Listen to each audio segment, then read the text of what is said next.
పెట్టడం లోపలించడం ఇదే కదా మీరు ఈ 18 నెలల నుంచి చేస్తున్నారు. పేద ప్రజలకు సంబంధించి ఏదైనా ఉద్ధరించే కార్యక్రమం ఏమైనా చేశారా? లేదు కదా. గంజాయి బ్యాచ్ ఎవరో మీరు పెంచి పోషిస్తున్నారు. అధికార పార్టీయే పెంచి పోషిస్తుంది. గంజాయి అమ్మిస్తున్నారు.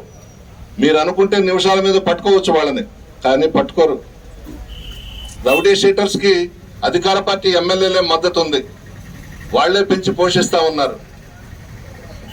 జైళ్లలో వీళ్ళందరినీ కూడా పెంచి పోషిస్తా ఉన్నారు. చాలా దారుణమైనటువంటి సంఘటనలు మా ప్రభుత్వం కూడా ఉండింది. ఎప్పుడు కూడా నెల్లూరు జిల్లాలో ఇన్ని హత్యలు జరిగింది లేదు. శాంతి భద్రతలు బ్రహ్మాండంగా కాపాడాం.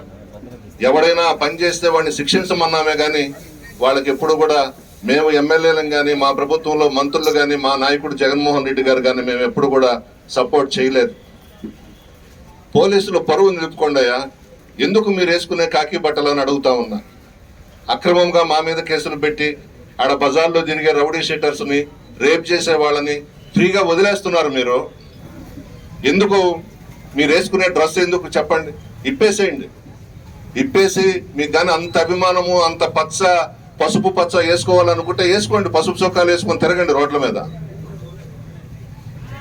ఏదైనా కూడా ఎవరైనా మంచి పేరు తెచ్చుకోవాలి. ఇగో పలానా పోలీసు వాళ్ళు ఈ రోజుకి కూడా చరిత్రలో నిలిచిపోయే విధంగా ఎన్కౌంటర్ జరిగింది హైదరాబాద్ లో ఆ అమ్మాయి విషయంలో.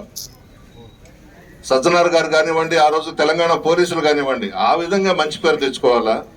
ఉమేష్ చంద్ర లాగా ఉండాలా, వ్యాస్ లాగా ఉండాలా, శ్రీనివాసరెడ్డి లాగా ఉండాలా. అలా చాలా సీనియర్ ఆఫీసర్స్ ఉన్నారు, ఐపీఎస్ ఆఫీసర్స్, ప్రాణాలు అర్పించిన వాళ్ళు ఉన్నారు ప్రజల కోసం, రాష్ట్రం కోసం. ఈ రోజు మీరు చేసేది ఏంది? అంత దిగజారిపోవాలి నా కాకి బట్టలు వేసుకొని? అంత అవసరమా మీకు? నిజాయితీగా చేయండి, శాంతి భద్రతలను కాపాడండి.